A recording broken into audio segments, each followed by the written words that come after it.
Bismillahirrahmanirrahim. Assalamualaikum warahmatullahi wabarakatuh. Apa kabar sahabat pembelajar? Bertemu kembali dengan kelas Fisika Bu Berlian. Pada kesempatan kali ini, kita akan membahas soal-soal yang berkaitan dengan listrik dinamis. Alat yang dapat digunakan untuk mengukur tegangan, arus, dan hambatan untuk DC maupun AC adalah titik-titik. Kita perhatikan di sini jawabannya. Opsi jawabannya yang pertama osiloskop ya. Apa sih fungsi osiloskop? Osiloskop berguna untuk menganalisa frekuensi, periode, dan tegangan dari sinyal atau memproyeksikan bentuk sinyal listrik agar dapat dilihat dan dipelajari. Kemudian untuk termometer, ya ini termometer pasti alat ukur suhu ya. Kemudian voltmeter hanya digunakan untuk mengukur tegangan saja. Multimeter digunakan untuk mengukur tegangan, arus, dan hambatan.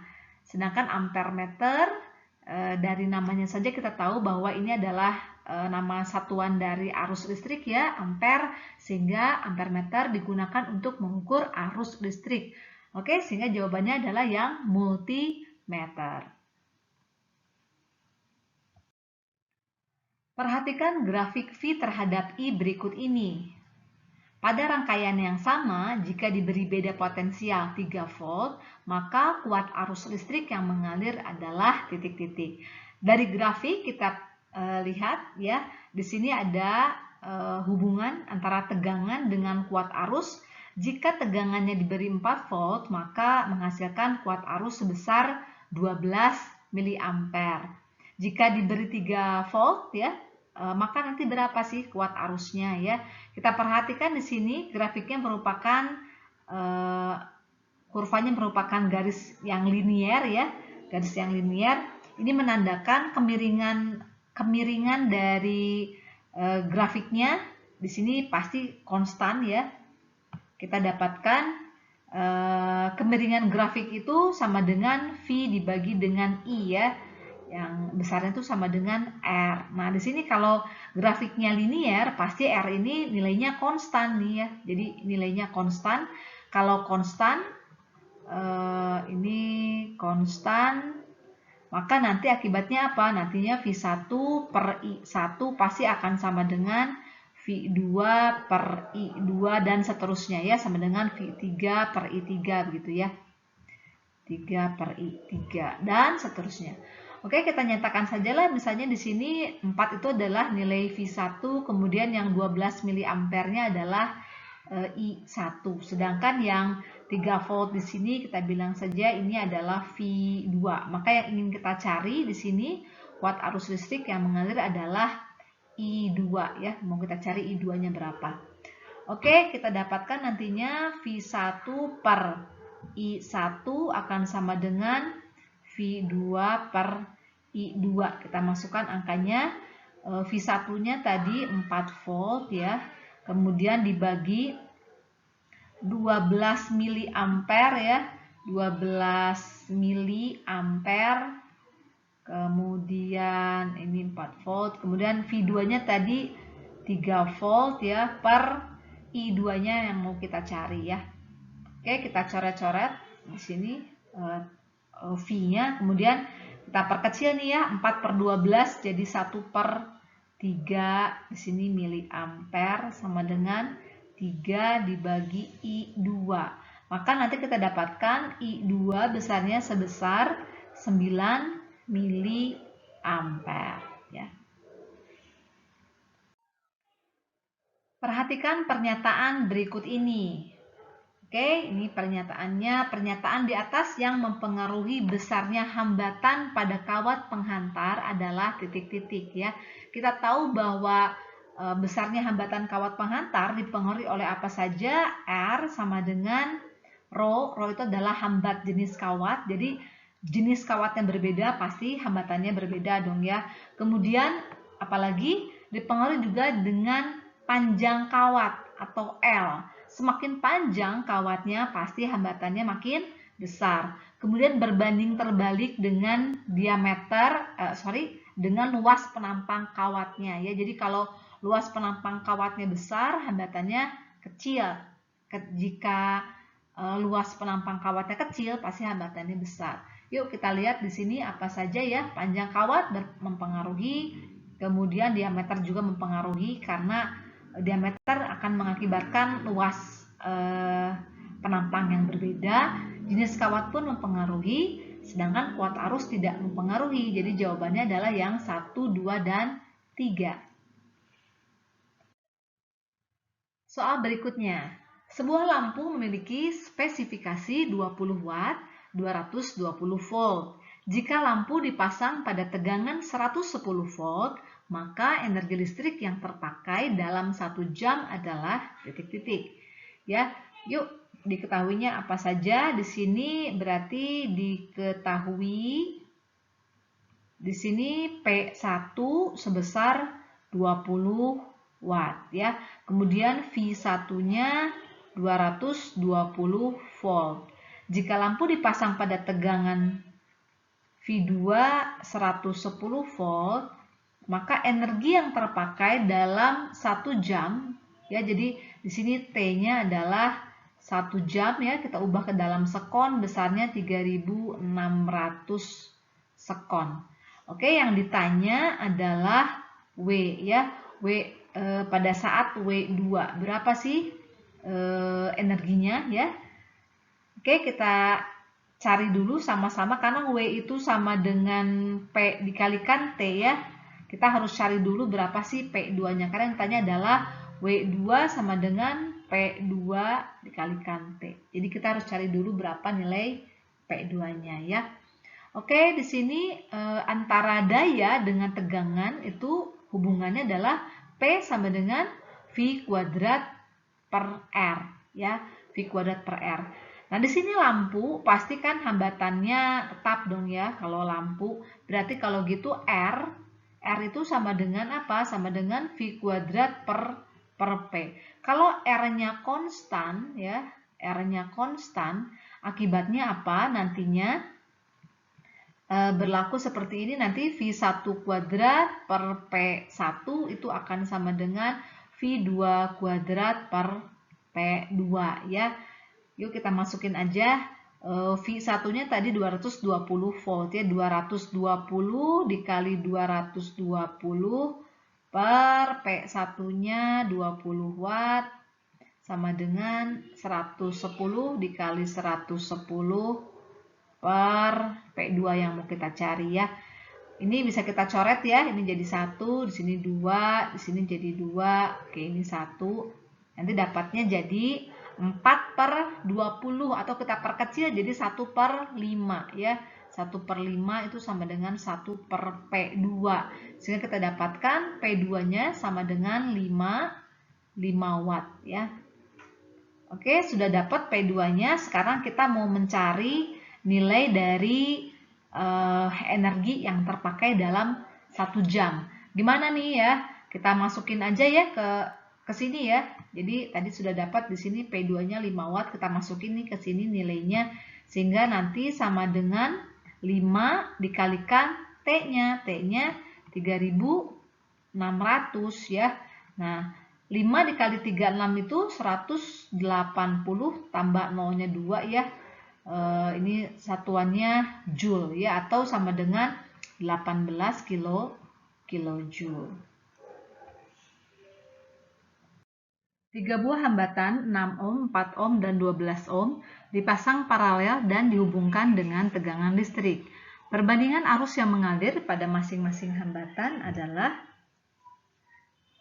kita perhatikan jika hambatan dipasang secara paralel, maka di sini tegangannya pasti akan sama ya. Yang ditanyakan tadi adalah perbandingan antara hambatan 6 ohm ya. Kita bilang saja di sini hambatan R1, R2, kemudian R3 ya.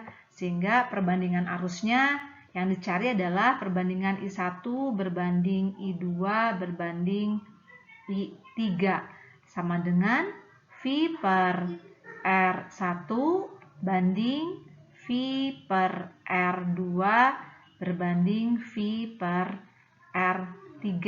Karena semua tegangannya sama ya, maka bisa kita coret ya. Ini sama dengan, semua jadi sama dengan 1.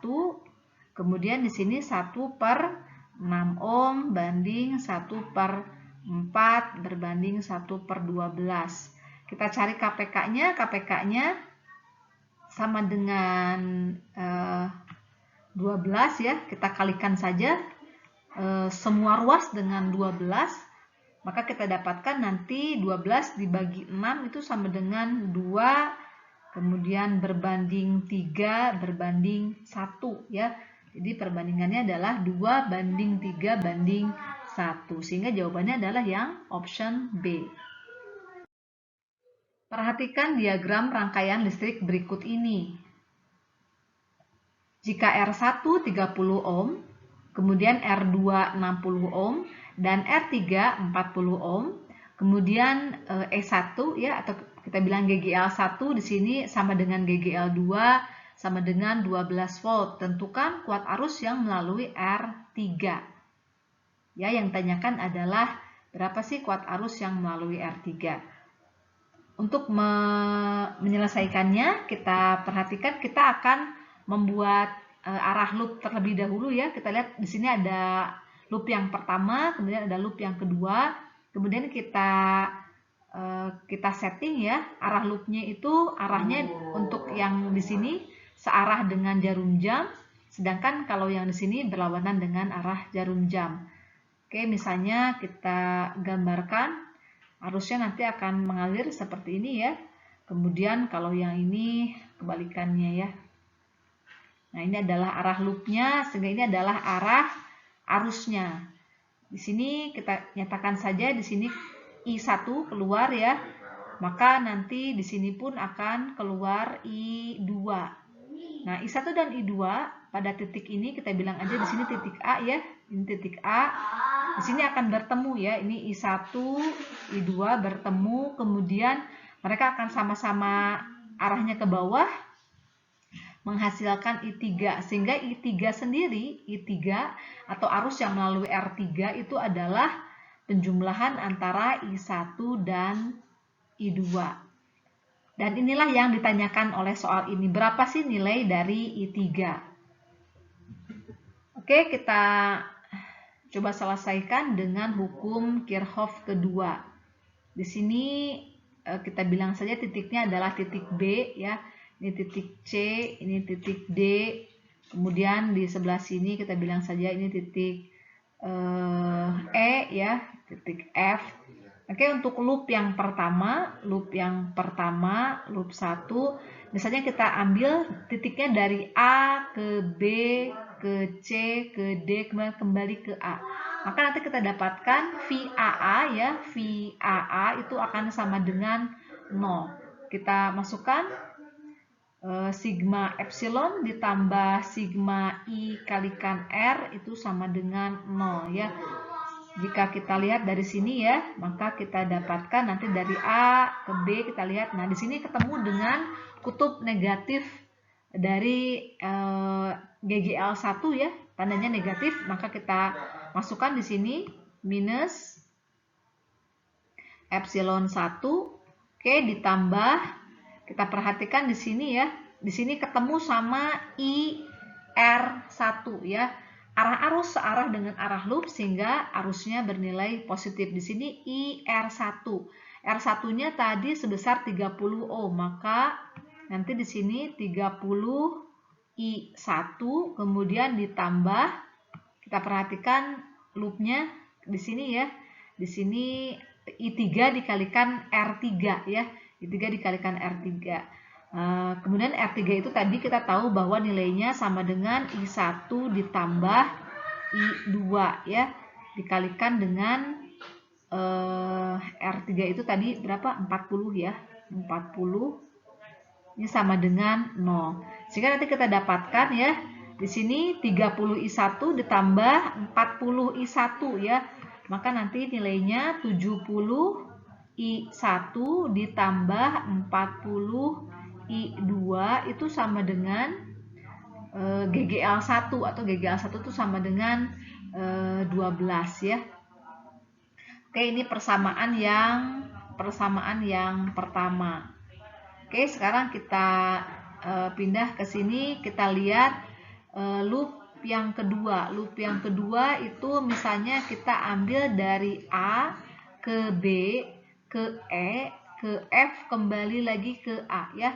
Jadi kita dapatkan nanti VAA itu sama dengan 0 ya, tegangan antara A dan A lagi itu sama dengan 0. Kita masukkan sigma epsilon ditambah sigma I dikalikan R sama dengan 0. Kita perhatikan dari sini ya, dari A ke B ke E. Nah, kita dapatkan nanti bertemu dengan kutub negatif epsilon 2 ya, GGL kedua.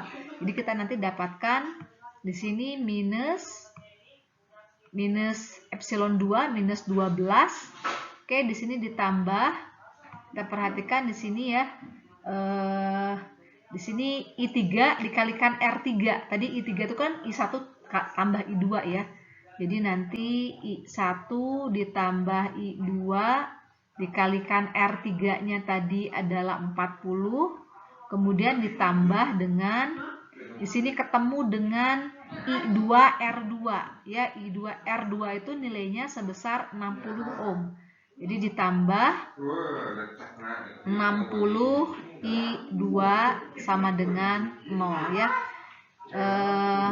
Kita gabungkan di sini 40 I1 ya ditambah 40 I2 ditambah 60 I2. Maka nanti kita dapatkan nilainya 40 I1 ditambah 100 I2 itu sama dengan 12 ya. Ini adalah persamaan yang kedua. Kita perhatikan di sini persamaan pertama sama dengan 12, persamaan kedua juga 12. Maka 1 dan 2 itu sebetulnya bisa kita sama dengankan ya, karena nilainya sama-sama 12. Dari persamaan 1 dan 2 kita dapatkan nantinya 70 I1 ditambah 40 I2 sama dengan 40 I1 ditambah 100 I2. Kita samakan ya, yang I1 dengan I1, yang I2 dengan I2. 40-nya nanti pindah ke sini, jadi kita dapatkan nanti 30 I1 itu akan sama dengan 60 I2. Atau kita dapatkan I1 sama dengan 2 I2 ya. Kita dapatkan ini misalnya persamaan ketiga. Kemudian kita substitusi saja ya nilai ini ke persamaan kedua misalnya, atau ke persamaan pertama juga boleh, untuk mendapatkan nilainya berapa ya. Misalnya kita substitusi ke persamaan kedua ya, kita ganti I1-nya dengan 2 I2. Maka nanti kita dapatkan ya, dari sini kita substitusi I2-nya tuh 2 I2. Ini sama dengan 80 I2 ya ditambah 100 I2 sama dengan 12. Maka kita dapatkan di sini 180 I2 sama dengan 12, sehingga I2-nya itu sama dengan 12 per 180 ampere. Kita lihat dari sini I1 sama dengan 2 I2, maka I1-nya adalah 2 kali dari sini ya. Kita dapatkan nantinya I1 sama dengan 2 dikali 12 per 80 sama dengan 24 per 180 ampere. Oke, yang diminta tadi adalah I3. I3 adalah gabungan dari I1 dan I2 ya. Kita masukkan saja I1 ditambah dengan I2. 24 per 180 ditambah dengan 12 per 180. Nilainya adalah 36 per 180. Jika kita bagi 9, maka kita dapatkan nanti ini sama dengan 4 per 20 ya, per 20. Atau sama dengan 1 per 5 atau sama dengan 0,2 ampere. Sehingga nanti kita dapatkan nilai I3 itu sama dengan 1 per 5 ampere atau 0,2 ampere. Demikianlah pembahasan kita pada kesempatan kali ini. Terima kasih, semoga bermanfaat. Assalamualaikum warahmatullahi wabarakatuh.